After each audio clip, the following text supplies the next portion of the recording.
Hey there, folks. Welcome to our cozy nook of tales and adventures. Today, like every episode, we're unlocking the doors of imagination to explore new worlds, meet fascinating characters, and experience unique emotions. I promise to take you on an unforgettable journey through the power of words. So get comfy, grab your favorite drink, snuggle into that perfect spot, and get ready to lose yourself in a new story. Leave the outside world behind for a while and dive with me into the depths of storytelling. If you enjoy our content and want to support the channel, consider hitting the subscribe button and giving the video a thumbs up. Now, without further ado, let's dive into today's story. The village elder's final scream died in his throat as crystalline tendrils crawled across his weathered skin. His outstretched hand, moments ago flesh and blood, now glittered in the morning light, transformed into flawless amethyst. Throughout Silverdale, the smallest hamlet in the realm of Moria, dozens stood frozen like macabre statues, their expressions captured in eternal terror. A child reaching for her mother, a blacksmith mid-swing at his anvil, all entombed in living crystal, their souls trapped between breaths. Rowan Nightshade watched from the shadow of an ancient oak, his calloused fingers unconsciously tracing the strange birthmark that spiraled across his forearm. A mark that pulsed with faint luminescence whenever the crystal plague claimed another victim. For 3 moons, he had tracked the affliction's path through Moria's western provinces, watching helplessly as entire communities transformed into glittering gardens of the damned. Yet he remained untouched, immune to the curse that had already claimed thousands. The Queen's summons grows more urgent, Nightshade. The messenger's voice trembled as he extended a scroll bearing the royal seal of House Moonshadow. Her Majesty offers thrice the gold originally promised. Rowan's emerald eyes, flecked with gold that seemed to shift like flames, narrowed as he took the missive. "I've never been one for court intrigue or royal promises," he replied, voice rough as stone against steel. "But neither can I stand idle while Moria crystallizes before my eyes." The ancient towers of Lumina, Moria's capital, pierced the heavens like spears of ivory and silver, their enchanted spires catching the light of twin moons. Queen Iselda Moonshadow awaited in the dreaming chamber, a circular room where the ceiling mirrored the night sky in perfect detail. Her once raven hair had turned white in recent weeks, her youthful features now bearing the weight of a kingdom dying by inches. "The affliction accelerates," she said without preamble, her voice stronger than her fragile appearance suggested. "My court mages estimate we have perhaps a fortnight before the crystal reaches Lumina's gates. You alone seem impervious to its touch." Rowan knelt, not out of deference to royalty, but to examine the crystalline patterns spreading across the marble floor. "This is no ordinary plague, Your Majesty. The crystal grows according to patterns I've seen only once before, etched into the walls of the ancient temple at Highcrest Pass." "The Temple of the Divine Covenant," came a melodic voice from the chamber's shadows. A woman emerged, clothed in robes of midnight blue embroidered with silver constellations. Her eyes, so pale a blue they appeared almost colorless, regarded Rowan with unsettling intensity. "The temple where the covenant between gods and mortals was sealed 10,000 years ago. This is High Priestess Elysia Starweaver," Queen Iselda said. "She arrived yesterday from the Celestial Temple, claiming knowledge of the Crystal Plague." Elysia approached Rowan without hesitation, taking his marked arm in her cool hands. "The divine scar," she whispered. "I never thought to see one in my lifetime." Her gaze met his. "You bear the mark of divine touch, Hunter. This is no coincidence." "I was born with this mark." Rowan pulled his arm away. "It means nothing. It means everything. Alicia countered. It means you are chosen to walk the path to the garden of sleeping gods. The crystal forest loomed before them, a maze of petrified trees whose transparent trunks bent light into impossible rainbows. 5 days had passed since their departure from Lumina, each hour marked by distant screams as the plague advanced behind them. Alicia led the way, her steps eerily certain among the crystalline undergrowth. Legend claims the gods grew weary of mortal failings, she explained as they traversed a narrow ravine where even the water had frozen into perfect crystal. Diddle. They retreated to a sacred garden to slumber until the final judgment, when they would awaken to remake the world. You speak as though you believe these tales, Rowan noted, cutting his palm on a jagged crystal frond. His blood dripped onto the transparent surface, and for a moment the entire forest seemed to pulse in response. All tales contain kernels of truth, Alicia replied, watching his blood disappear into the crystal. The gods do sleep, Nightshade, but something disturbs their slumber. On the 7th day, they encountered the first guardian, a massive creature formed entirely of interlocking crystal shards, its form suggesting something between wolf and dragon. It moved with liquid grace, despite its seemingly rigid composition, eyes blazing with internal light. Do not draw your blade, Elysia cautioned as the creature circled them. It tests our intentions, not our strength. Rowan stood motionless as the crystal guardian approached, its faceted snout inches from his face.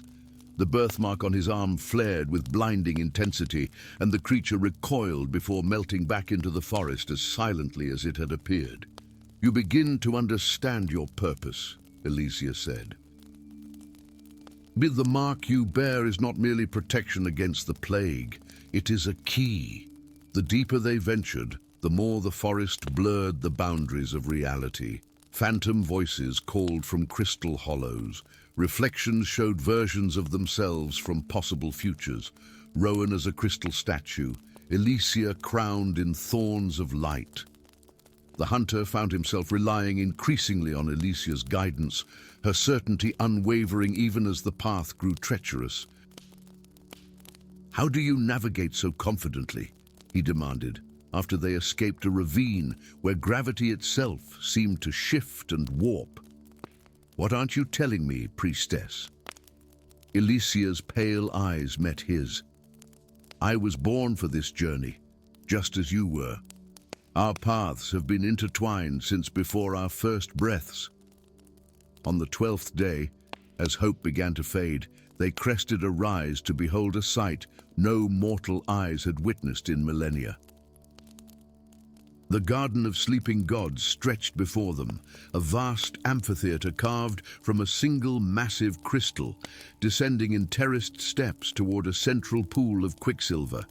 Upon each terrace lay colossal figures, their forms suggesting humanoid shapes, but with features too perfect, too otherworldly to be merely human. 7 gods, their crystalline bodies so still they might have been sculptures, arranged in a perfect circle around the pool. "On the divine slumber," Elysia whispered reverently, "untouched since the creation." But Rowan's attention was drawn to the smallest figure, an 8th god, separate from the circle whose crystal form pulsed with irregular light. Unlike the others, this deity appeared distressed, its perfect features contorted in an expression of pain. "Lunaris, god of dreams," Elysia explained, following his gaze. "The youngest of the pantheon, tasked with guarding the collective unconscious of mortal minds. He's the source of the plague," Rowan realized. "Something has corrupted his slumber." As they approached Lunaris, visions assaulted Rowan's mind. Centuries of human nightmares, fears, and dark desires collected by the dream god had poisoned his divine essence. The corruption now leaked into the waking world as the crystal plague, Elysia knelt beside the troubled deity, pressing her palm against the pulsing crystal. "I am the last of the Watchers," she revealed, her voice changing, deepening with power that had remained hidden until now. "My ancestors were charged with ensuring the gods remained in peaceful slumber until the appointed time." She turned to Rowan, her eyes now glowing with the same light that emanated from his birthmark. "And you, Rowan Nightshade, were born to be a vessel. Your mark is not protection, it is preparation. A mortal body, prepared from birth to temporarily contain a god's essence until they can be purified." Understanding dawned with terrible clarity. "You want me to take the corruption into myself. It is why you exist," she said simply. "Adud, a vessel strong enough to contain a god's nightmares, to bear them away from the divine form so it can heal." "And what happens to the vessel afterward?" Rowan asked, though he already knew the answer. Elysia's silence was confirmation enough. The crystal plague had reached Lumina's outer walls by the time Rowan made his decision. Standing before the troubled god, he removed his weathered leather armor, exposing the birthmark that now covered half his torso in spiraling patterns of light. "How is it done?" he asked. "Your blood," Elysia replied, "freely given upon the god's form."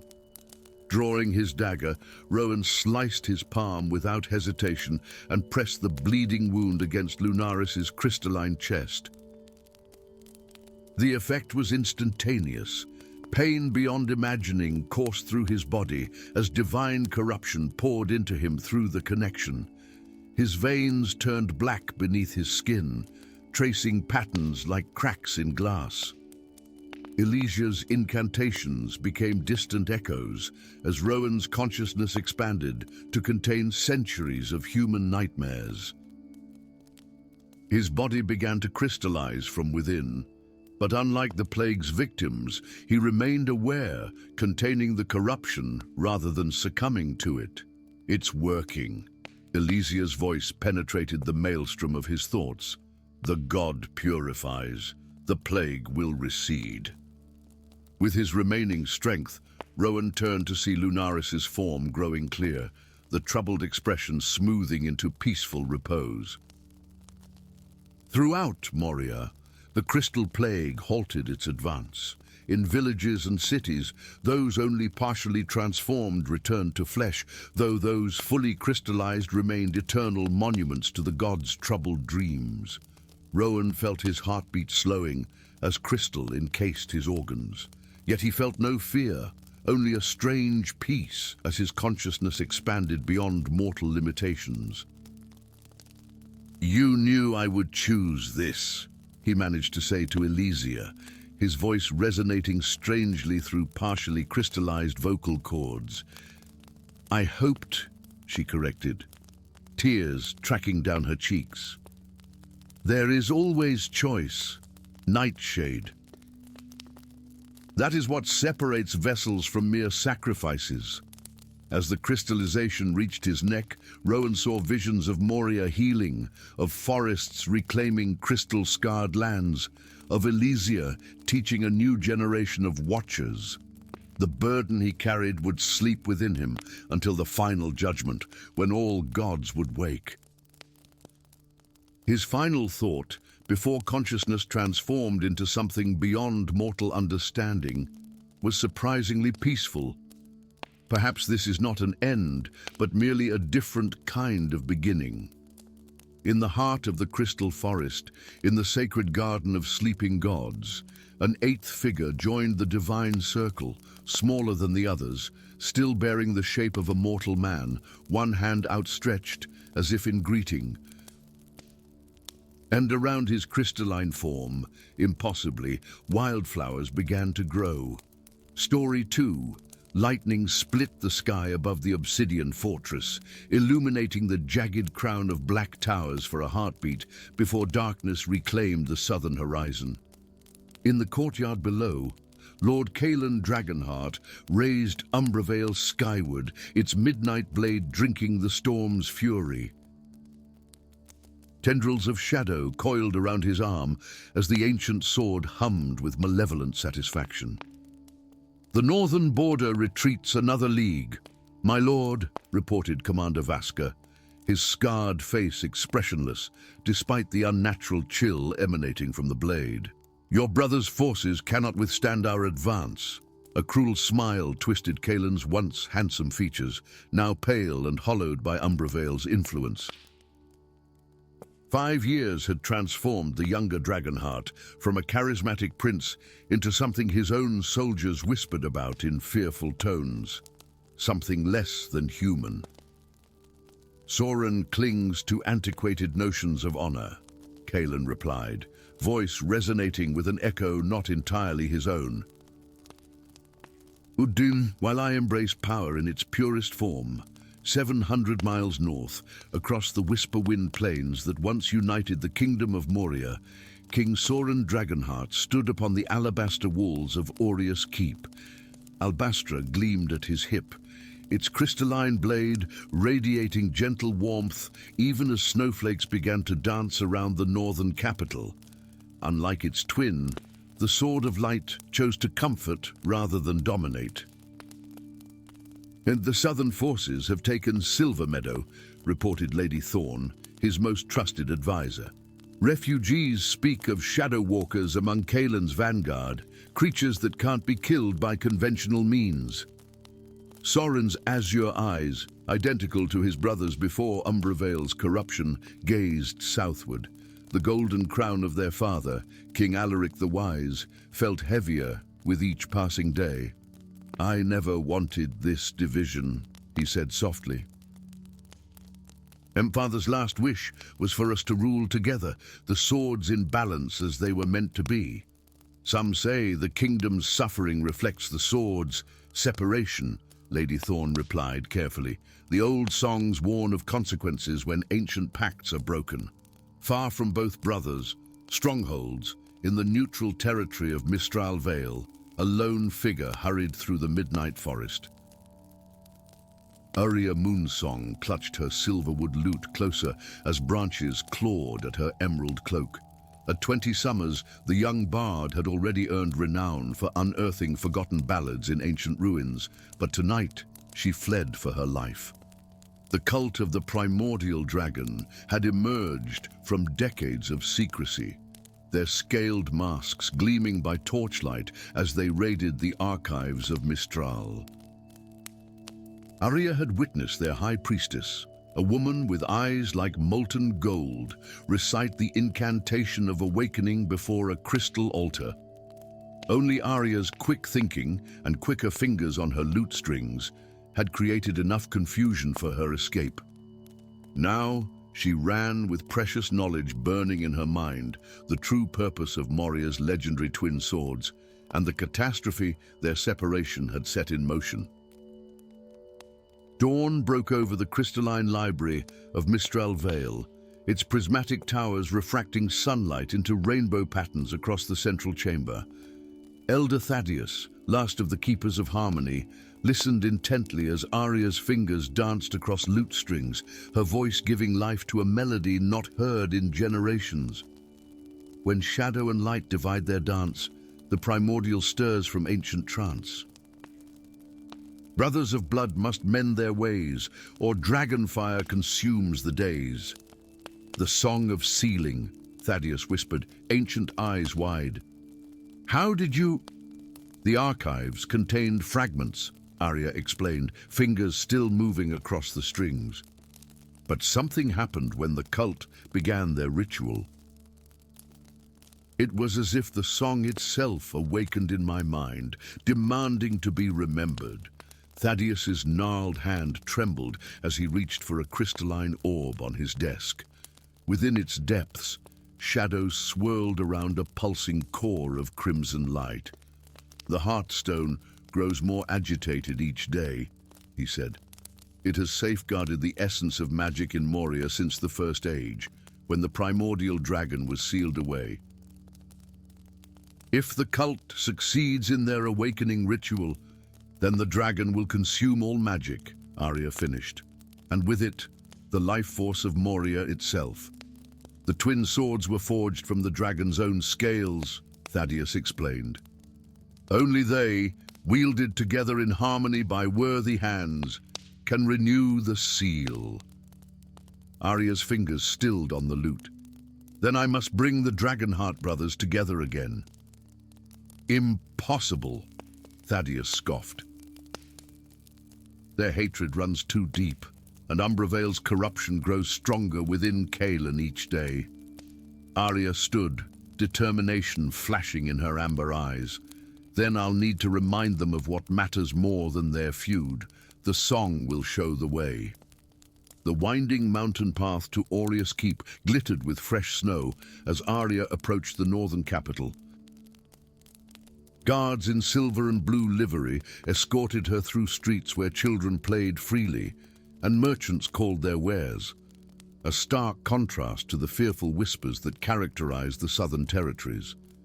King Soren received her in the Crystal Hall, Albastra shimmering at his side. Unlike his brother, Soren retained the warmth in his features, though new lines of worry framed his eyes. "An Abard from Mistral Vale," he announced, genuine interest in his voice. "What brings you to the north, young mistress?" Arya knelt briefly before rising to meet his gaze. "A song older than your father's kingdom, your majesty. One that speaks of brothers, swords, and a sleeping dragon." Skepticism flickered across Soren's face, but courtesy prevailed. "Then sing, Bard." "The North still honors the old traditions of hospitality." Arya's fingers found the strings, and the hall fell silent as her voice rose clear and true. With each verse, the sword Albastra pulsed brighter at Soren's hip, responding to the ancient melody. By the final refrain, the king's face had paled.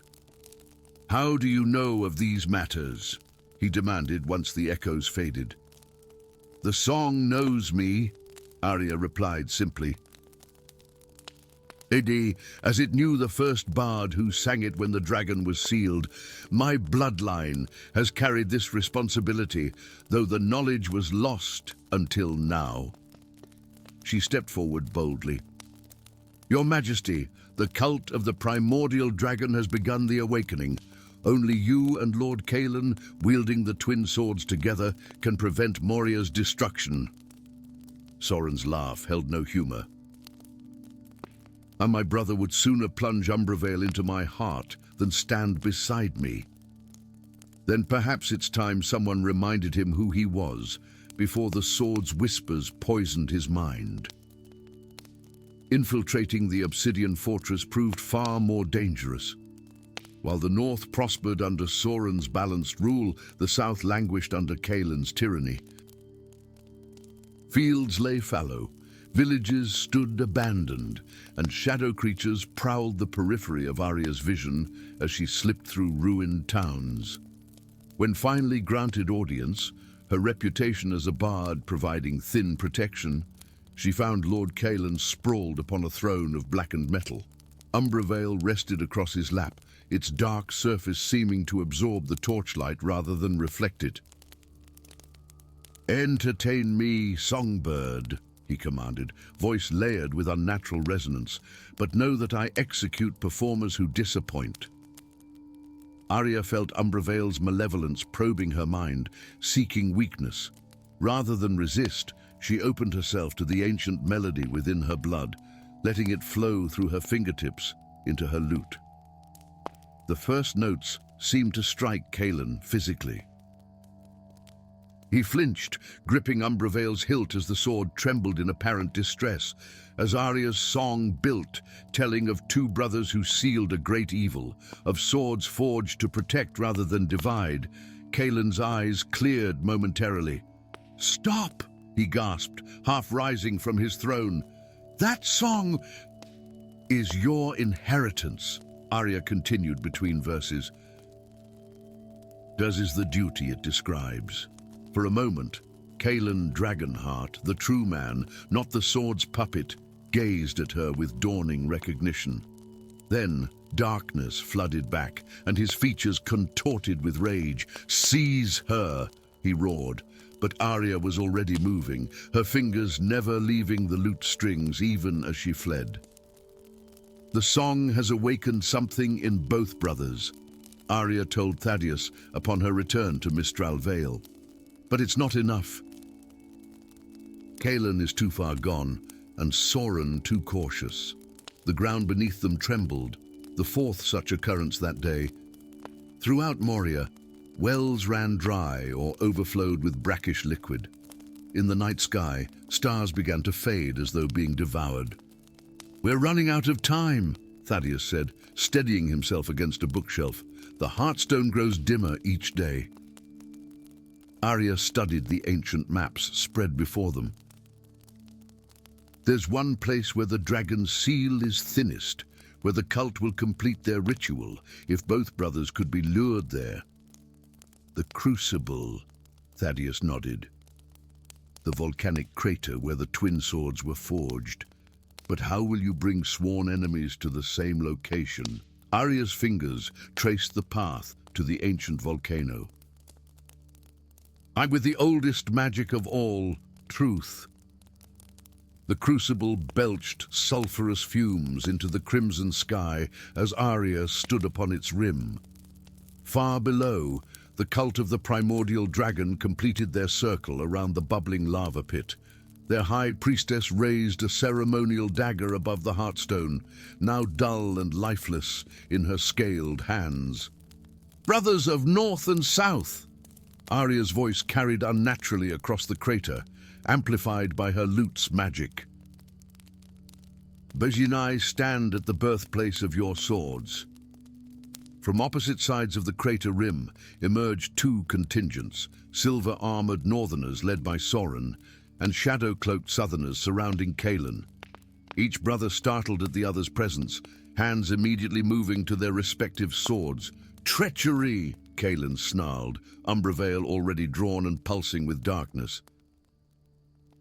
"If you seek someone to blame, blame me," Arya called, her lute now glowing within a light. "But first, witness what your division has wrought." Her song rose above the bubbling lava, above the chanting cultists, above even the hatred between brothers.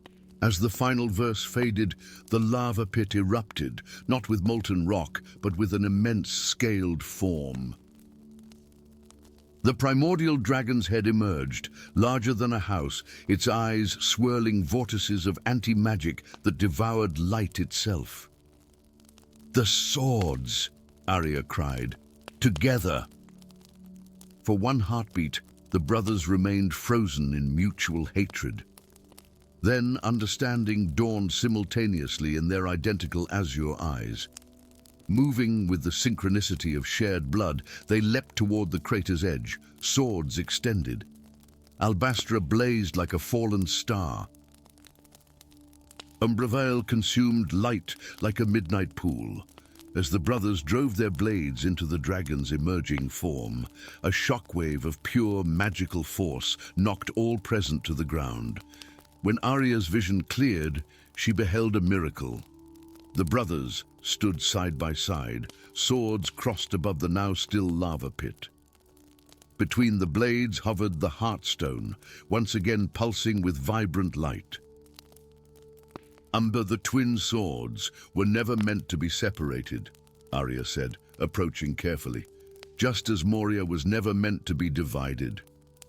Kaelin blinked, as though awakening from a long nightmare, Umbraveil's influence temporarily subdued by its reunion with Albastra. "Brother," he whispered, voice his own for the first time in years, "what have I done?" "What the swords compelled," Soren replied, compassion replacing anger. "Their magic seeks balance. Light cannot exist without shadow, nor shadow without light." Arya strummed a gentle chord, completing the ancient song with its final, forgotten verse. Twin blades forged from dragon scale, light and shadow must prevail, bound by blood and bound by song, to keep the balance true and strong. As the brothers listened, understanding dawned in their identical eyes. The swords had manipulated them both, driving them to extremes to create the conditions for the dragon's return. Only by finding balance between light and shadow could Moria truly prosper. One kingdom, Soren said firmly, extending his hand. Two guardians, Kalen replied, clasping it with his own. Between them, the twin swords hummed in harmonious contentment, finally reunited as they were always meant to be. Story 3. The first rift tore open above the sapphire spires of Astralholm, like a wound in the fabric of reality itself. Citizens of Moria's great magical capital gazed upward in horror as the afternoon sky split apart, revealing a swirling maelstrom of midnight blue, punctuated by countless stars never before seen in their celestial charts. From this temporal gash emerged a knight in ancient armor, his bewildered eyes taking in the gleaming crystalline towers before he vanished in a shower of azure light, leaving only his antiquated sword clattering upon the cobblestones. High above the commotion, in the chamber of eternal vigilance atop the tallest spire, 7 figures in shimmering robes gathered around a table of polished obsidian. The barriers between timelines grow thinner, observed Magister Orin, his silver beard quivering as another tremor shook the foundations of the city. 3 more rifts reported this morning, one in the Whispering Woods, another in the Cerulean Mines, and the third aboard a merchant vessel in the Tempest Sea.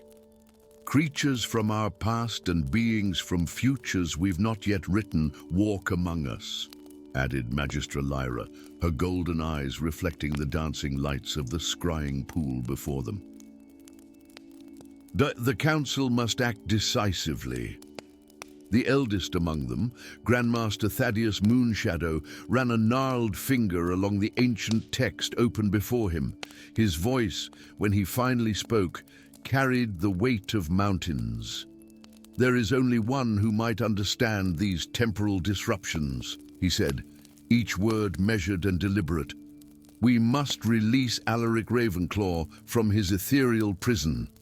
A collective gasp rippled through the council chamber. Magistra Lyra's eyes widened in disbelief. The Oathbreaker, the same man convicted of attempting to collapse the chronofabric 3 centuries ago. Surely you jest, Grandmaster? I do not, Thaddeus replied, closing the tome with finality. Ravenclaw's understanding of temporal magic remains unparalleled. His crimes were severe, but Moria's need is greater. Deep within the void, between moments, a prison crafted specifically for Moria's most dangerous criminal, Alaric Ravenclaw floated in timeless suspension. His physical form had long since adapted to ethereal existence. Midnight blue hair drifted around features that had not aged a day in 3 centuries. His eyes closed in what appeared to be peaceful meditation. When the shimmering portal appeared before him, those eyes snapped open, irises the color of burnished copper, with pupils shaped like hourglasses. For the first time in centuries, Alaric felt the pull of true time upon his form as the council's summons drew him back to reality. The return to corporeal existence was excruciating. Alaric collapsed upon the cold marble floor of the Sanctum of Restoration, his newly reformed lungs burning as they remembered how to breathe.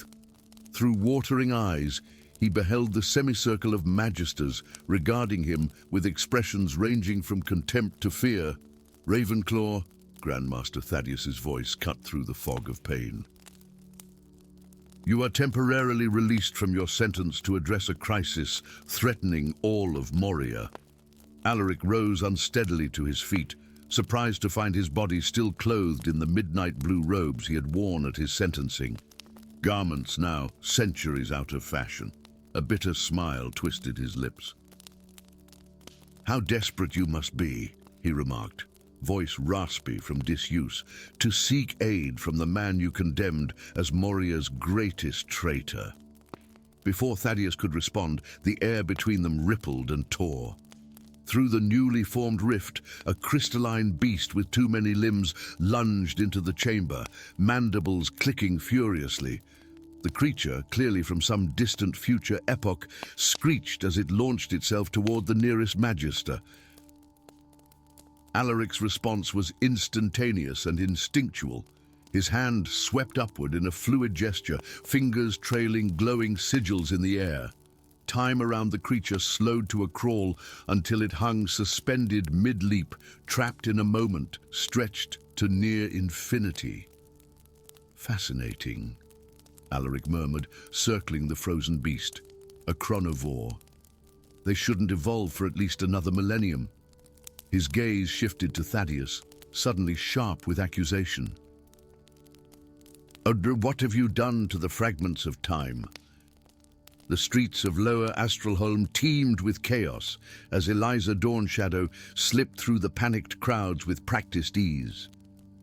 Another rift had opened in the marketplace, disgorging a trio of armored warriors from the Battle of Crimson Fields, a conflict documented in histories as occurring nearly 500 years prior. The city guard struggled to contain the confused soldiers who believed themselves still engaged in their ancient war. Eliza ducked into a narrow alleyway, pressing her back against cool stone as she caught her breath. At 17, she had survived on Astralholm streets through wit and nimble fingers, her talents making her one of the most sought-after thieves in the Veiled Court. But no amount of cunning had prepared her for the strange visions that began plaguing her a fortnight ago.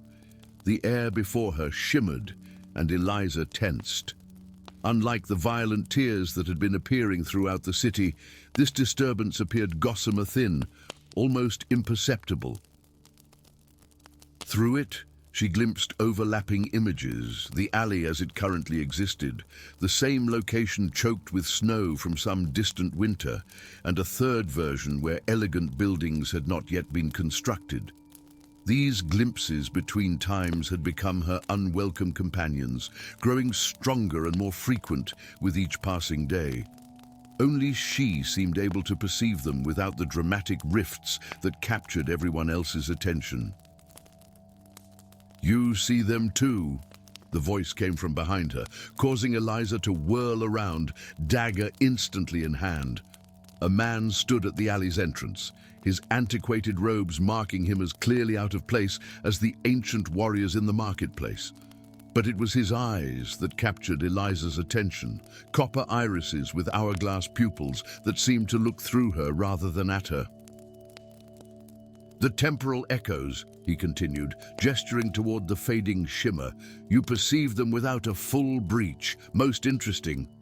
"Who are you?" Eliza demanded, dagger still raised. "Alaric Ravenclaw, recently released from ethereal imprisonment and tasked with solving Moria's temporal crisis." His lips quirked in a sardonic smile. "And you, young lady, may be the key to understanding what's happening." In the private study of Grandmaster Thaddeus, Alaric examined the ancient chronometric instruments with mounting concern. Each device, crafted by the ancients to monitor the flow of time, displayed readings that should have been impossible. "The temporal fabric isn't simply tearing," he explained to Eliza, who perched warily on a windowsill nearby. "It's unraveling completely. These aren't random incidents. Someone is deliberately pulling apart the chrono fabric."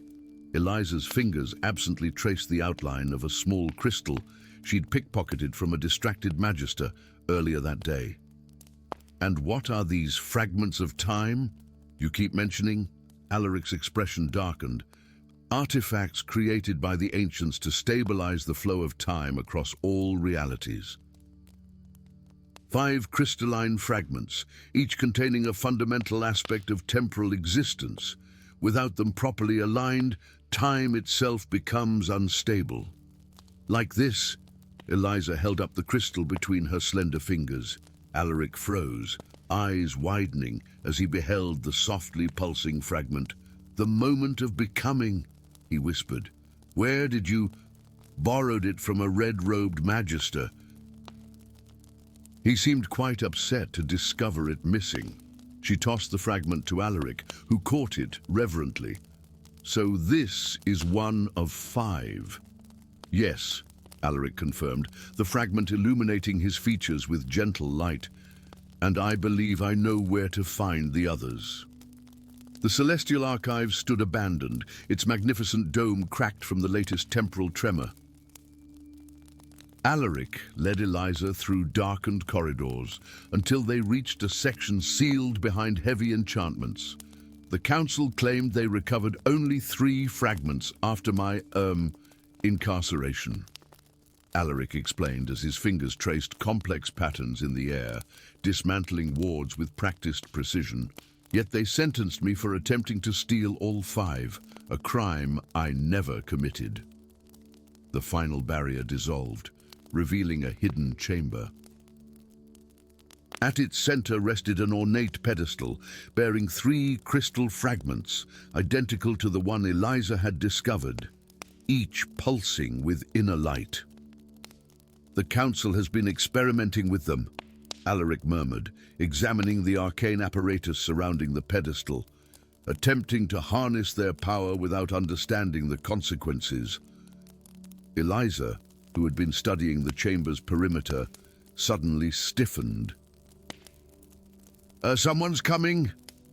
They concealed themselves behind a massive bookshelf moments before the chamber door swung open. Grandmaster Thaddeus entered alone, his aged face illuminated by the glow of the fragments as he approached the pedestal. "Soon," he whispered to the crystals, "the final convergence approaches. 3 centuries of patience will be rewarded."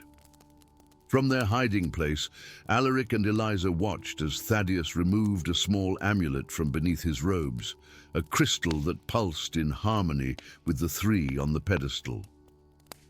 "The 4th fragment," Alaric breathed, his voice barely audible.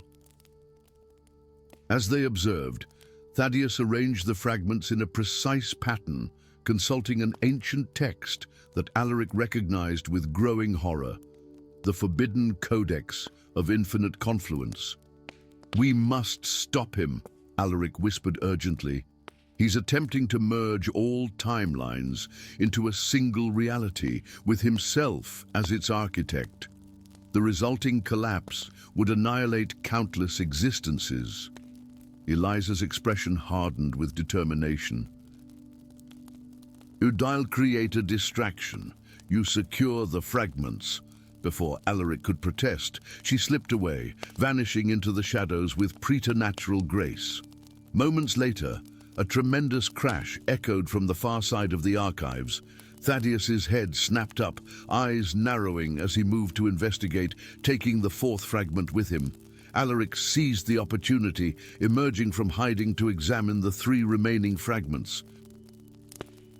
His fingers hovered over the crystals, recognizing the distinctive resonance of each, the fragment of causality, the fragment of duration, and the fragment of recurrence. With the fragment of becoming that Eliza had discovered, and the fragment of convergence that Thaddeus carried, they formed the complete set. A sudden temporal rift tore open beside him, and Alaric found himself staring at his own face, a version from another timeline, eyes wild with desperate warning. "Don't trust," his doppelganger began before the rift collapsed, leaving the warning incomplete. The chamber door slammed open as Thaddeus returned, dragging a struggling Eliza. "Your young accomplice lacks subtlety, Alaric," he said coldly, pushing Eliza roughly to the floor. "Why, Thaddeus?" Alaric demanded, positioning himself between Eliza and his former mentor. "You taught me the sacred duty of preserving temporal balance." "Balance?" Thaddeus scoffed. "I taught you what you needed to hear while I searched for the fragments. 3 centuries I've waited, guiding the council along paths of my choosing, orchestrating your eventual release when the moment was right. Understanding dawned in Alaric's eyes. Word, you framed me. You stole the fragments and made the council believe I was responsible. A necessary deception, Thaddeus confirmed. Your talents were too great, your insights too keen. You would have discerned my true purpose before I could realize it. As they spoke, Eliza inched toward the pedestal, her keen eyes noticing something Alaric had missed. A faint temporal echo showing a 5th crystal hidden within the pedestal itself. And what is this grand purpose? Alaric demanded, maintaining Thaddeus's attention. The Grandmaster's eyes gleamed with fervent intensity.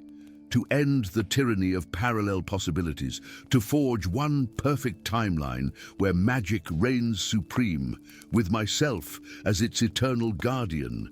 Alaric's bitter laugh echoed through the chamber. You would destroy countless realities to satisfy your ambition. This is madness, Thaddeus! It is transcendence! Thaddeus snarled, raising his hands as chronometric energy crackled between his fingers. The ensuing magical duel shook the very foundations of the archives. Blasts of temporal magic froze portions of the chamber in stasis, or accelerated them through decades of decay in seconds. Alaric, despite centuries of imprisonment, matched his former mentor spell for spell, drawing on knowledge that had once made him Moria's most gifted chronomancer. While the mages battled, Eliza seized her opportunity. Her fingers, accustomed to the most intricate locks, worked swiftly to release the hidden compartment within the pedestal. As the 5th fragment emerged, the fragment of convergence, she felt its power resonating with the crystal Thaddeus had carried. Understanding bloomed within her mind, not knowledge, but instinct, as though the fragment itself communicated its purpose. Without hesitation, she slammed the crystal into the center of the pedestal's formation. A blinding light erupted from the united fragments, freezing both mages mid-spell. The chamber dissolved around them, reality itself seeming to peel away layer by layer until they stood in a void streaked with threads of possibility. The loom of time laid bare before mortal eyes. This is what you refuse to show me, Alaric whispered, awestruck by the infinite tapestry of timelines surrounding them. The true nature of our reality.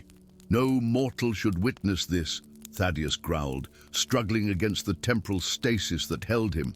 The fragments were meant to be united under controlled circumstances. Eliza moved to stand beside Alaric, her unique perception allowing her to see patterns within the chaotic weave of timelines. The fragments don't want to be used as tools, she said with sudden certainty. They want to be returned to their proper places. Before either mage could respond, the 5 crystals rose into the void, each seeking its respective anchor point within the cosmic tapestry. As each fragment settled into position, the tears in reality began to mend themselves, temporal rifts throughout Moria sealing closed one by one. "No!" Thaddeus roared, breaking free of his stasis through sheer will. He lunged toward the nearest fragment, fingers outstretched to claim its power. What happened next would be debated by scholars for generations. Some said Thaddeus was scattered across 1,000 timelines, others that he was imprisoned as Alaric had been. But in that moment, as the Grand Master's hand touched the fragment of convergence, his form simply unraveled, threads of his existence reweaving themselves into the greater tapestry. When reality stabilized, Alaric and Eliza found themselves once more in the celestial archives. The pedestal stood empty. The fragments returned to their cosmic stations. Outside, the skies of Moria cleared as the last temporal rifts sealed themselves. What happens now? Eliza asked, looking to Alaric with newfound respect. The chronomancer gazed at his hands, surprised to find them solid and real, no longer bound by his ethereal sentence. "The fragments have granted me absolution," he realized aloud, "and perhaps a second chance." He turned to Eliza with a genuine smile. "You possess a rare gift, the ability to perceive the delicate threads that bind our reality together. Such talent should be nurtured, not left to waste in Astralholm's shadows." Eliza considered this as she pocketed a small trinket from the archives, old habits dying hard. "Are you offering to teach me?" Alaric Ravenclaw. "I believe we have much to learn from each other," he replied, gesturing toward the door and the world beyond, a world now safe from temporal collapse, yet still filled with mysteries waiting to be unraveled. After all, time is once again on our side. Story 4. The crystal throne of Moria caught the light of 100 floating luminaries, fracturing it into a kaleidoscope of colors that danced across the vast chamber's marble walls. Yet for all its breathtaking beauty, Prince Thorn Etherblade could not shake the chill that crept along his spine as he approached the ancient seat of power. 3 weeks had passed since King Alaric's mysterious disappearance, and the crown of Moria now awaited its reluctant heir. The royal seer, Master Calius, stood beside the throne, his wizened face betraying no emotion as he presented the crystal scepter upon a cushion of midnight velvet. "The realm awaits its ruler, Your Highness," he intoned, voice echoing through the silent hall. "Take what is rightfully yours." Thorn's fingers hovered above the scepter. At 22, he had expected decades more to prepare for this moment. His father had been in the prime of his life, strong and vital, when he'd ventured into the Silver Mist Forest and simply vanished. No trace remained, save for the king's empty horse and a single boot half buried in disturbed earth. "What troubles you, young prince?" Calius asked softly, for Thorn's ears alone. "Is it the whispers of the curse?" Thorn's azure eyes snapped up to meet the seer's gaze. The curse was merely palace gossip, tales traded by servants who noted how each Etherblade ruler throughout history had suffered a terrible loss shortly after ascending the throne. His grandfather had lost his beloved queen to a wasting illness. His great-grandfather had watched his twin brother fall in battle. Mere coincidences, surely. "I fear no children's tales," Thorn declared, grasping the scepter with sudden resolution. A pulse of energy surged through his arm, so powerful he nearly dropped the royal artifact. The crystal at its tip flared with blinding radiance, illuminating the throne room as though lightning had struck within its walls. When the light subsided, Thorn found himself seated upon the crystal throne, the scepter fused to his grip, and a voice, ancient and terrible, whispering directly into his mind, "Choose King of Moria. In time, you shall sacrifice what you love most, or watch as your kingdom crumbles to dust." The royal coronation feast was still underway when the first alarming reports arrived. Lord Commander Riven Ironheart burst into the Great Hall, his ceremonial armor splattered with something dark that Thorn's mind refused to acknowledge as blood. "Your Majesty." The commander knelt, breathless. Shadow creatures pour from the Twilight Pass. Villages along the eastern border burn. They leave no survivors. Hushed whispers rippled through the assembly as Thorn rose from his seat. "How many?" "Thousands." "Unlike any foe we've faced," Riven's voice dropped lower. "They are led by a woman with eyes like dying stars. The survivors call her the Twilight Queen." Within a fortnight, 3 border fortresses had fallen. Reports described warriors made of living shadow, their forms shifting and insubstantial except for the very real blades they wielded. Refugees flooded the capital, bearing tales of horror that turned even hardened soldiers pale. In the war chamber, surrounded by maps and grim-faced advisors, Thorn fought to maintain composure, as each report painted a bleaker picture than the last. "We cannot defeat what we don't understand," General Marwin insisted, slamming his fist upon the table.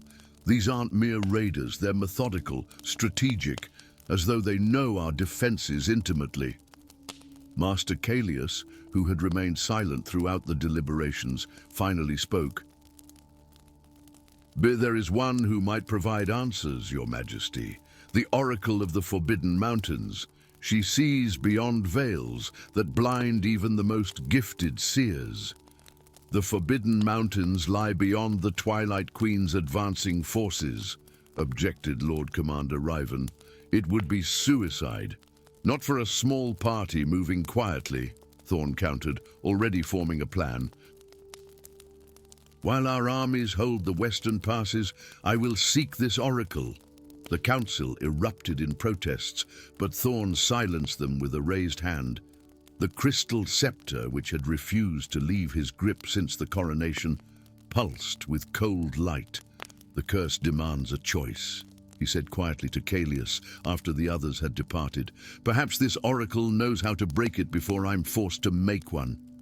The ancient seer's eyes betrayed nothing.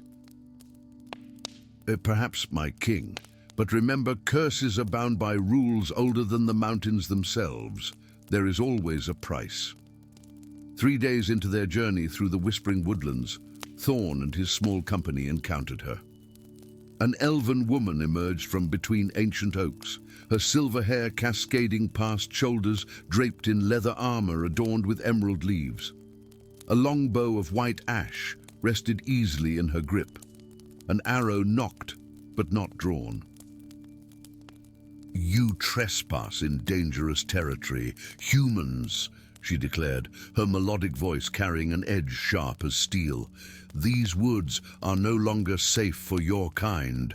Lord Commander Riven drew his sword halfway before Thorn stopped him with a gesture. "We seek passage to the Forbidden Mountains," the young king explained.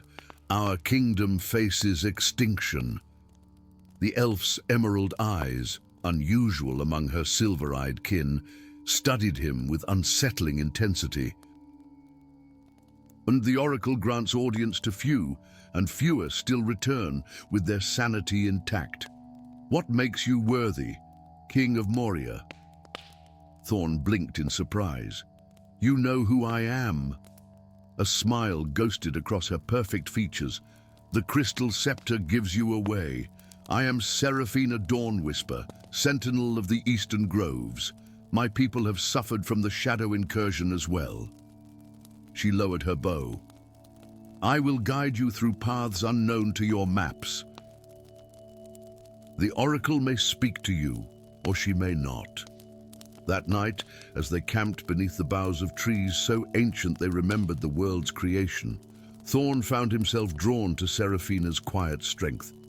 She moved like water, fluid and purposeful, her eyes constantly scanning their surroundings. "The shadows hunt differently at night," she explained, settling beside him on a fallen log. "They become almost hungry." "You speak as though you know them well," Thorn observed. Something flickered in her emerald gaze, pain perhaps, or memory. "I have encountered their kind before. The Twilight Queen's reach extends far beyond your human kingdoms." "What does she want? Why attack Moria now, when you've just taken the throne?" Seraphina finished, studying the crystal scepter that remained fused to Thorn's grip. "Perhaps the timing is no coincidence. Great power often attracts greater threats." As days stretched into weeks, their small party dwindled. 2 royal guards succumbed to an ambush in the Mistral Valley. Lord Commander Riven fell defending their camp from shadow wolves, creatures with gleaming obsidian fangs and eyes that burned like embers. Only Thorn and Seraphina remained as they ascended the treacherous paths of the Forbidden Mountains.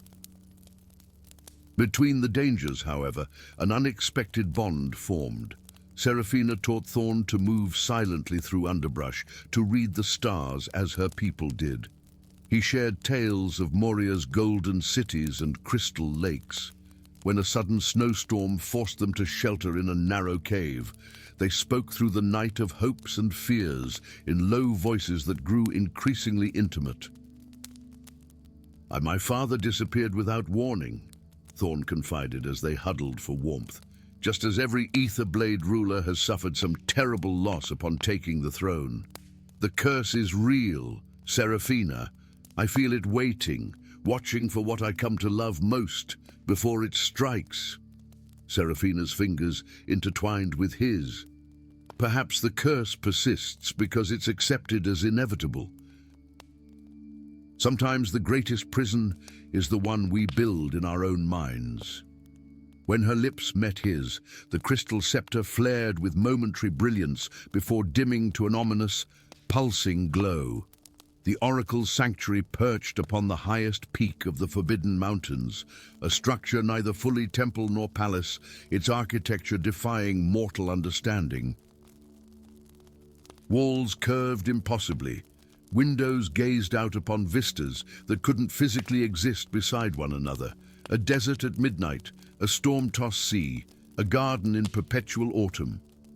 At its heart they found not the ancient crone Thorn had expected, but a child no older than 10, her skin the color of polished ebony, eyes swirling with galaxies. "Etherblade King," she acknowledged, her voice layered with countless others.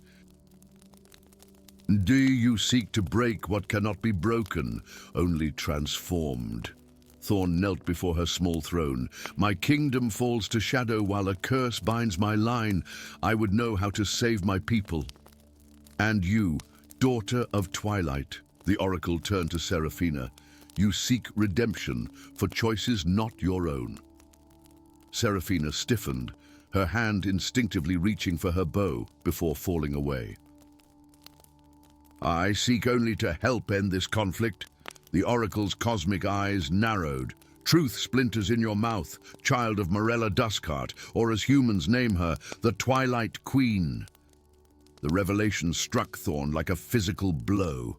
He turned to Seraphina, disbelief warring with betrayal across his features. "You're her daughter, the heir to the force destroying my kingdom." Pain etched itself across Seraphina's perfect features. "I fled my mother's court when she embraced the shadow magic. I've spent decades hiding among the woodland elves, trying to atone for the darkness in my bloodline." "A convenient tale," Thorn spat, the crystal scepter flaring with his anger. "Yet true," the oracle interjected, "as is the nature of your curse, Etherblade King. The crystal throne demands balance, power for sacrifice, rule for loss. Your ancestors chose to interpret this as a curse, rather than the natural order of kingship. Then how do I break it?" Thorn demanded. "By making the choice it presents openly, with clear eyes and willing heart." The oracle's gaze moved between them. "What you love most stands before you, yet wears the face of your greatest enemy. Choose." Understanding crashed upon Thorn with terrible clarity. Save his kingdom by sacrificing Seraphina, the daughter of his enemy, yet the woman he had come to love, or spare her and watch Moria fall. "There must be another way," he insisted, desperation edging his voice. "There is," Seraphina said quietly. Her emerald eyes had taken on a new resolution. "I can approach my mother under pretense of reconciliation. I know her court, her weaknesses. From within, she would sense your betrayal instantly." The oracle interrupted. "The Queen's power has grown. Only one whose heart truly serves two masters could walk such a path." Silence fell heavy between them until Thorn finally spoke. "Then I will go with her." "What?" Seraphina's shock was palpable. "My heart serves Moria, but it also serves you," Thorn explained, surprising himself with the truth of it. "If the curse demands sacrifice, Let it be my crown, my safety, not you. We go together to the Twilight Court, find her weakness, and end this shadow war. The crystal scepter, bound to his hand since coronation, suddenly released its grip. It hovered before them, pulsing with blinding light before splitting into twin shards, one brilliant as dawn, one dark as dusk. The choice is made, the oracle pronounced. Not sacrifice of what is loved, but risk of all for love's sake. The crystal throne accepts your transformation of its terms. Seraphina took the shard of darkness, which glowed with inner light at her touch. Thorn claimed the shard of light, which cast soft shadows across his palm. Balance, the oracle nodded. Now go. The Twilight Queen prepares her final assault, unaware that her greatest weakness approaches, her daughter and the king who chose love over certainty. As they descended the mountain path, crystal shards in hand and fingers intertwined, Thorn felt the curse's whisper fade from his mind. Ahead lay danger beyond imagining, infiltrating the Court of Shadow, confronting the Twilight Queen with uncertain magic and desperate courage. Yet for the first time since taking the crystal throne, Thorn Etherblade walked unburdened by inevitable doom. The curse remained, transformed but unbroken, demanding not the sacrifice of love, but the courage to risk everything for it. "We may not survive this," Seraphina whispered as the path curved toward the distant shadow of the Twilight Court. Thorn's grip tightened around hers.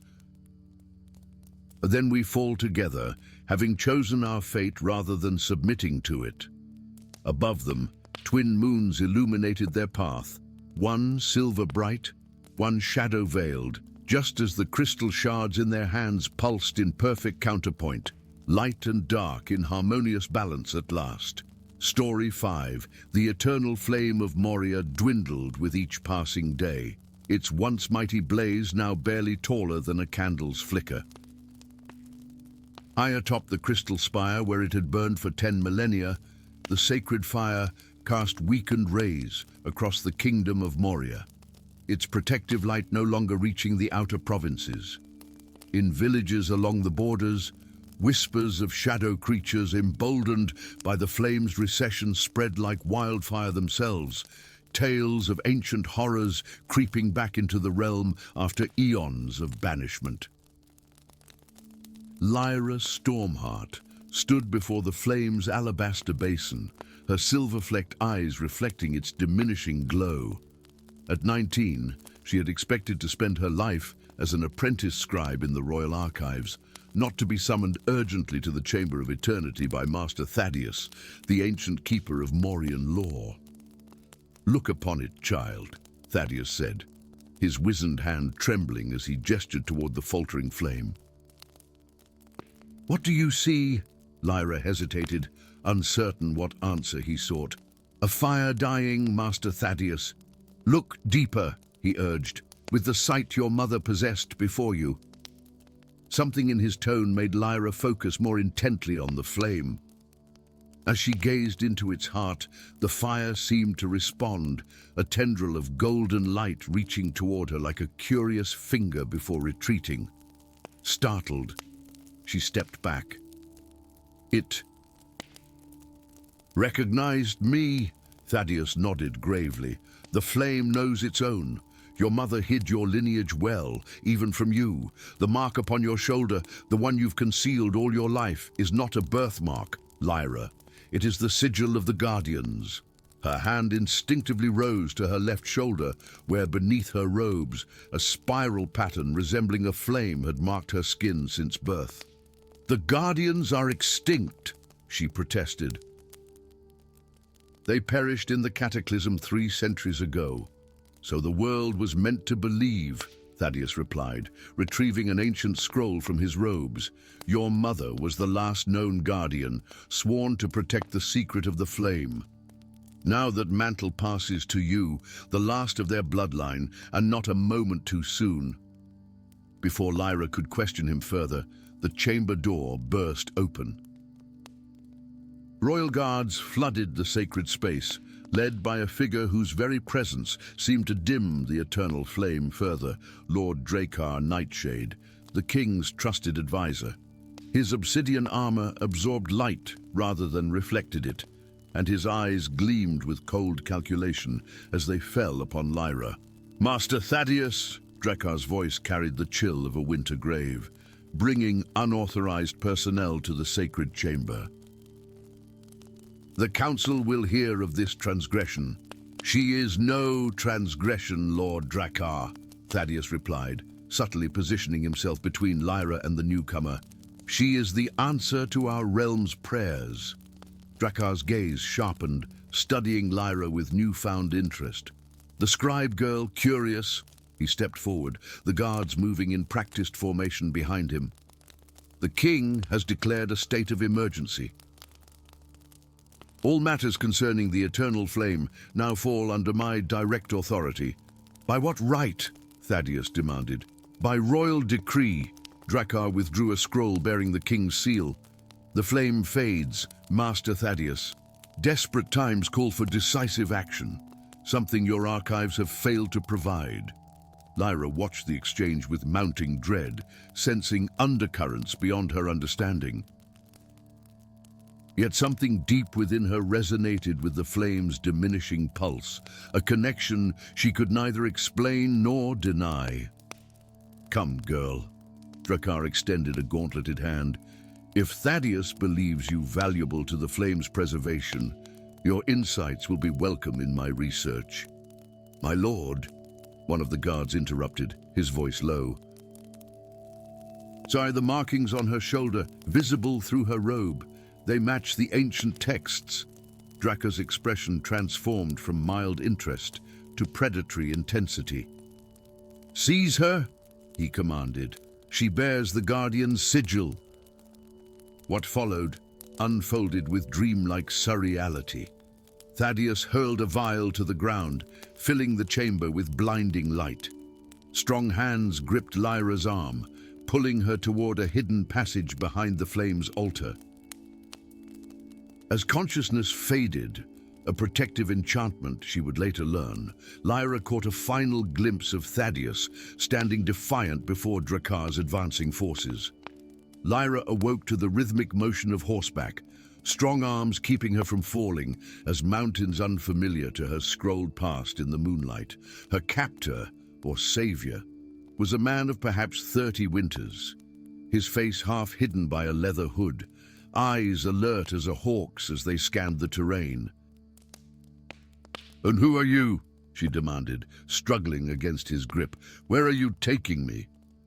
"The name's Varen," he replied without slowing their mount. "As for where, as far from Lord Drakkar as possible, by Thaddeus's orders. The old man paid well for your escape." "Thaddeus, is he?" "Captured, most likely." Varen's voice remained dispassionate.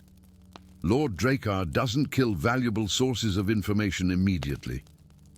Cold fear gripped Lyra's heart. "Do we have to go back?" "That would be suicide."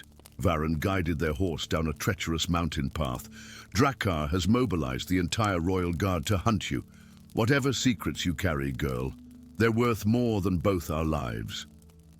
"My name is Lyra," she corrected automatically, "and I don't carry secrets, at least none I'm aware of."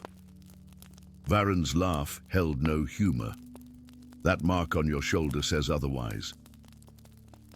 "The sigil of the Guardians is legend, a fairy tale mothers tell children about the ancient protectors who imprisoned the devourer of worlds beneath Moria's foundations, with the eternal flame as its seal." Something about his practiced dismissal rang false. "You know more than you're admitting," Lyra observed. Who exactly are you, Varen?" His silence confirmed her suspicion, but further questioning halted as they emerged from the tree line to behold a breathtaking sight. The Valley of Shadows stretching before them like a wound in the earth, its depth shrouded in mist that seemed to move with purpose. Along its far edge rose jagged mountains where no light touched, their peaks lost in roiling black clouds. The only path to the first relic lies through there. Varen nodded toward the foreboding valley. Relic? What relic? Varen reached into his saddlebag, withdrawing a leather-bound journal that Lyra recognized immediately as Thaddeus's personal tome. Before he gave you to me, the old man pressed this into my hand. It contains the locations of 3 sacred relics, the Chalice of Dawn, the Crown of Dusk, and the Heart of Eternity. Together, they can restore the eternal flame to its full power and save Moria, Lyra whispered, pieces falling into place. Perhaps, Varen's tone suggested doubt, or perhaps they serve another purpose entirely. For 3 harrowing days, they traversed the Valley of Shadows, where reality itself seemed tenuous. Mist creatures with glowing eyes stalked their passage, kept at bay only by an amulet Varen wore that emanated soft blue light. Each night, huddled around meager fires that struggled against the valley's oppressive darkness, Lyra studied Thaddeus's journal, piecing together her fragmented heritage. The Guardians had been more than mere protectors of the flame. They were living conduits for its power, their bloodline infused with the same primordial energy that had sealed the ancient evil beneath Moria. As the bloodline thinned over centuries, so too did the flame's strength. Now, with Lyra as the last descendant, the connection hung by the barest thread. On the 4th day, they reached the Sanctuary of Dawn, a temple partially collapsed into the mountainside, its once grand architecture still bearing traces of forgotten majesty. Within its innermost chamber, upon an altar of moonstone, rested the Chalice of Dawn, a vessel of pure crystal that seemed to capture and amplify even the faintest light. As Lyra approached, the chalice began to glow, responding to her presence. When her fingers touched its cool surface, visions flooded her mind, memories not her own, but her ancestors, the creation of the flame, the binding of the great evil, the sacrifice of generations of guardians to maintain the seal. "It's beautiful," Varen murmured, standing closer than she'd realized. His normally guarded expression had softened, genuine wonder replacing cynicism. "It belongs to the flame," Lyra replied, carefully securing the chalice in her pack. "As do I, apparently." "You speak as though you've accepted this destiny," Varen observed as they made camp that night, the chalice's glow providing unexpected comfort against the valley's gloom. "Do I have a choice?" Lyra asked, not expecting an answer. "If what this journal says is true, the flame doesn't just protect Moria from outside threats, it contains something far worse beneath the kingdom itself. If it dies completely, the ancient evil escapes," Varen finished. "So Drakkar believes."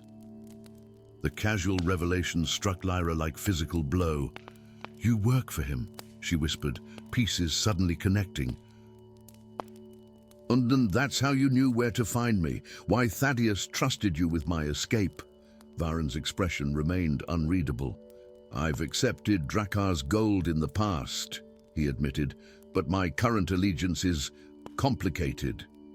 "Uncomplicated," Lyra demanded, hand moving to the dagger at her belt. "Drakkar doesn't want to save the flame. He wants to control what it imprisons," Varen explained. "He believes the ancient texts were mistranslated. The Devourer isn't a demon to be feared, but a source of limitless power to be harnessed. He sent me to track you, to follow you to the relics. Yet you tell me this now." Varen's gaze fell upon the glowing chalice. "Because I've seen what you are. Lyra Stormheart. The chalice recognized you, responded to you. The legends were true." He hesitated, vulnerability flickering across his features. "And because I no longer believe Drakkar's promises. Whatever lies beneath Moria was imprisoned for good reason." Before Lyra could respond, the ground beneath them shuddered violently. In the distance, visible even through the valley's perpetual mist, a column of sickly green light erupted from the direction of Moria's capital. "He's begun the ritual," Varen breathed, horror evident in his voice. And the Drakkar must have extracted enough information from Thaddeus to attempt weakening the seal directly. Lyra clutched the chalice, feeling its resonance with the distant disturbance. "We need the other relics. Quickly." "The crown of dusk lies in the Airy Peaks," Varen pointed toward the northern mountains. 10 days' journey at best."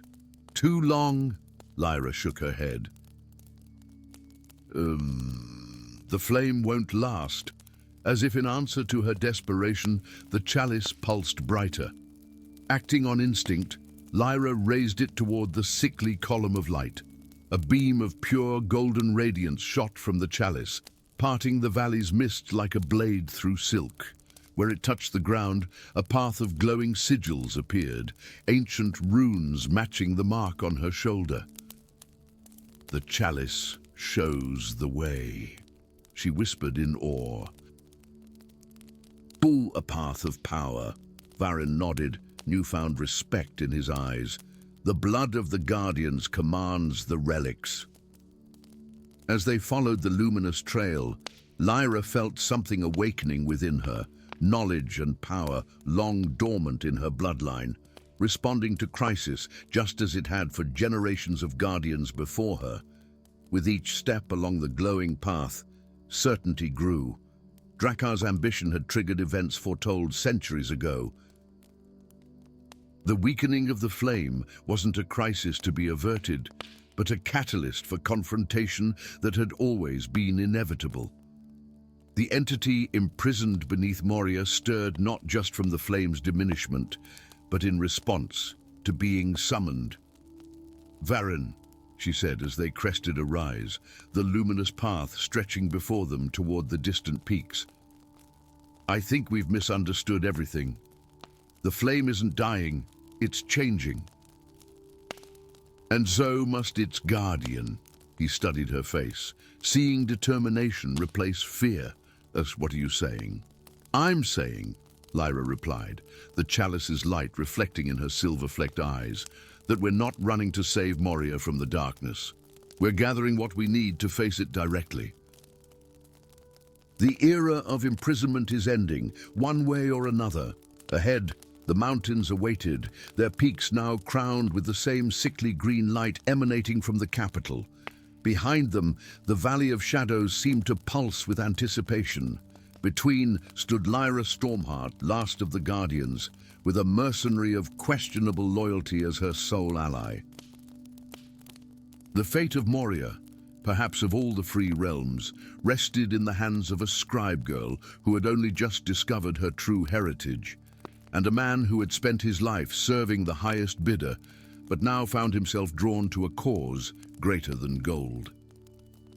As night fell around them, the chalice of dawn illuminated their path forward, not to safety, but toward a confrontation with both Lord Drakkar and the ancient entity he sought to control.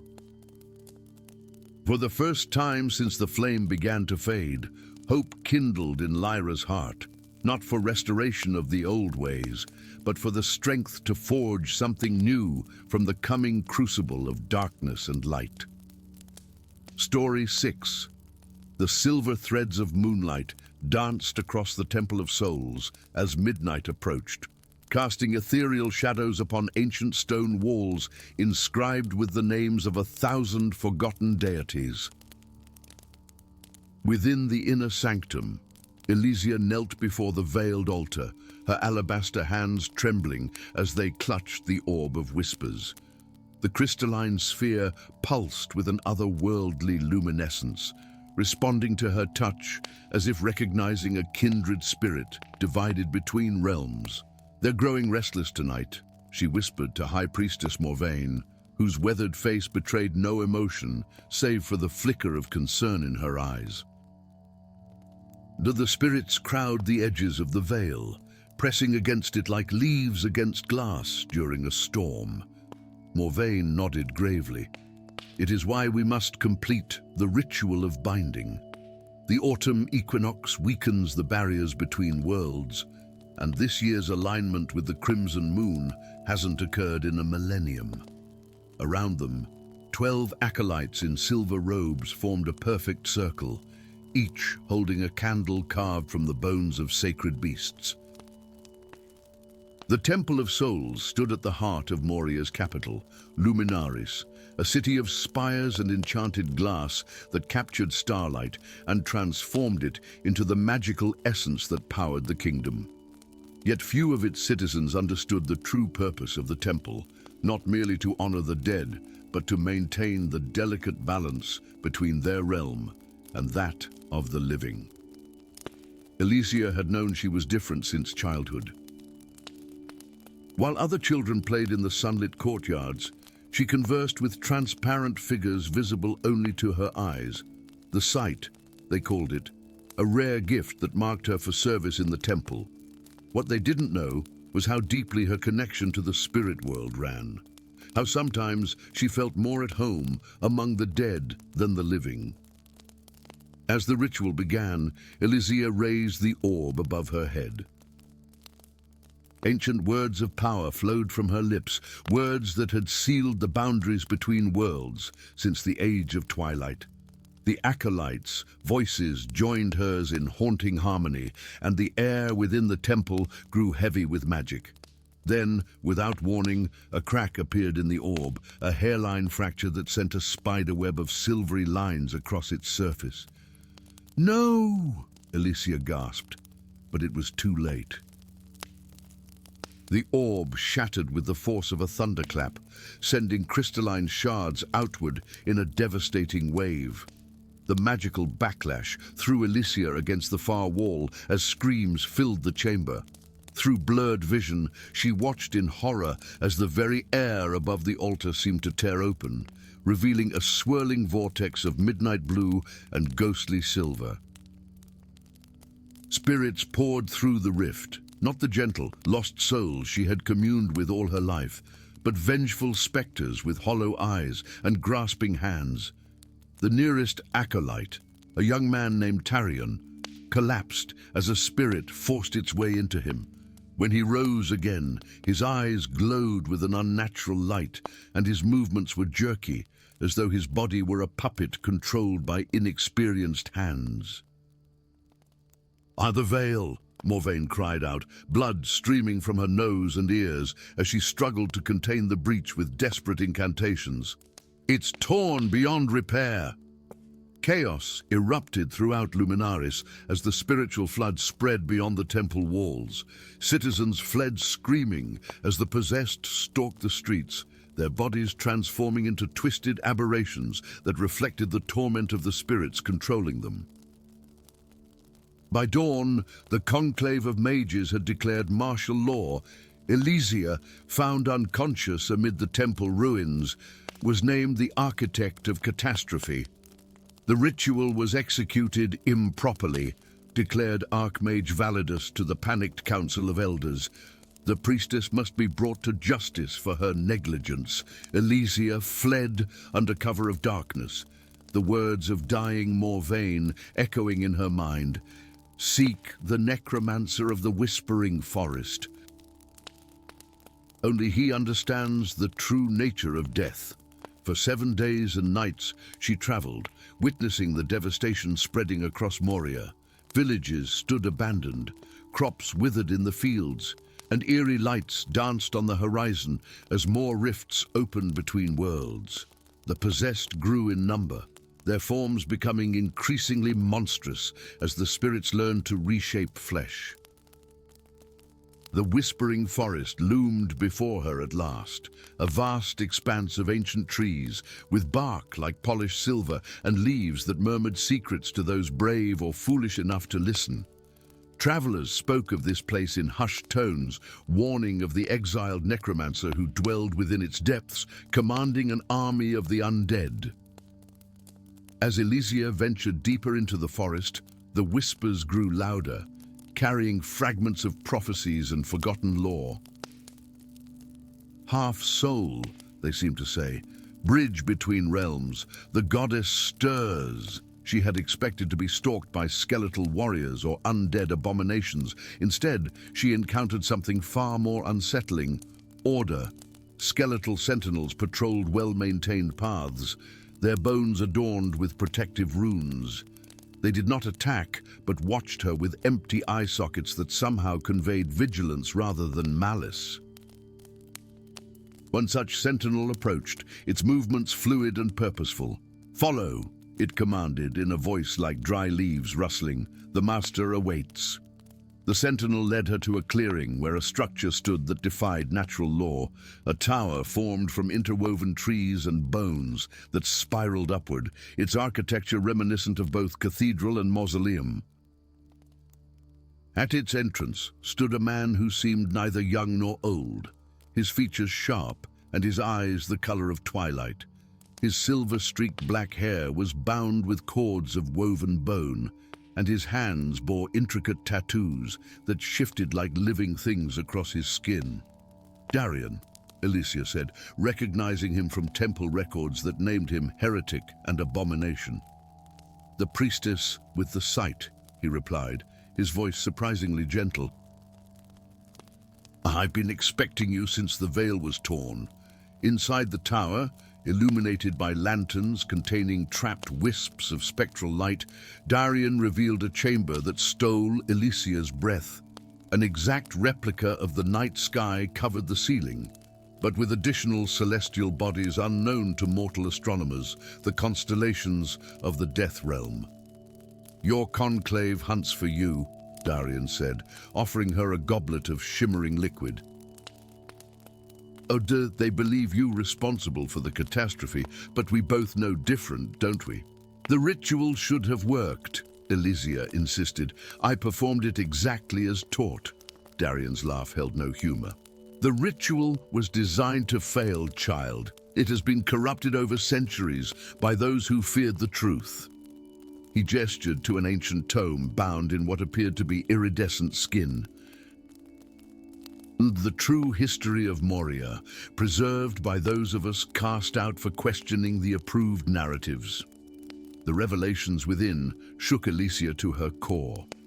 The gods of Moria had not created the world as taught in temple doctrine. They had usurped it, imprisoning the original deity, Nyxara, goddess of death and rebirth, in a prison between dimensions. The veil was not a natural barrier, but a divine construct designed to contain her power. "The tear in the veil was inevitable," Darian explained. "Nyxara has been working to free herself for millennia, influencing events from her prison. The ritual's failure was the culmination of her centuries-long plan." "But why now?" Alicia asked, her mind reeling. "Because of you," Darian said simply. "The goddess needed a key, a soul divided between realms." The truth dawned on Alicia with terrible clarity. The strange connection she'd always felt to the spirit world, her affinity for the dead, the dreams of places she'd never visited but somehow knew intimately. These were not mere gifts, but symptoms of her fractured nature. "When you were born," Darian continued, "a rare celestial event split your soul. Half remains anchored in the world of the living. The other half exists beyond the veil. You are neither fully alive nor dead. You are the bridge Nyxara has awaited." Outside the tower, the forest had grown silent, the whispers stilled as if holding their breath. In the distance, a column of unnatural light erupted from the direction of Luminaris, signaling another massive breach in the veil. "The goddess will fully emerge within days," Darian warned. "When she does, the worlds will collapse into one another. The living will know no peace, and the dead no rest. There must be something we can do," Alicia insisted. Darian's eyes gleamed with something between hope and madness. "There is. You can cross the veil as no other living being can. You can enter Nyxara's prison and confront her directly. To do what? I'm no match for a goddess. Not to defeat her, Darian clarified, but to complete her. The gods didn't just imprison Nyxara. They split her essence just as your soul is split. Her rage stems from this sundering. If you can find the fragment of her divine soul and reunite it with her being, balance might be restored. As night fell, Darian led Elysia to a sacred circle deep within the forest. His skeletal servant stood guard while he prepared her for the journey no mortal was meant to take. "And when you cross over," he instructed, "follow the pull of your other half. It will lead you to the heart of Nyxara's prison." Elysia lay in the center of the circle, clutching a pendant Darian had given her, a crystal containing a single drop of his blood, bound with strands of her own hair. "Remember," his voice seemed to come from very far away as a spectral doorway formed above her. "In the realm of the dead, intention shapes reality. Your beliefs will manifest. Fear will become your enemy, courage, your shield." As Elysia's consciousness slipped between worlds, she glimpsed the true face of Moria's reality. Not a single kingdom, but layers upon layers of existence, separated by veils as delicate as gossamer and as significant as time itself. And at the center of it all waited a goddess, broken and vengeful, whose awakening would either herald a new age of harmony or bring about the final dissolution of all realms. The veil parted, and Elysia stepped through, her half-soul finally embarking on the journey to become whole.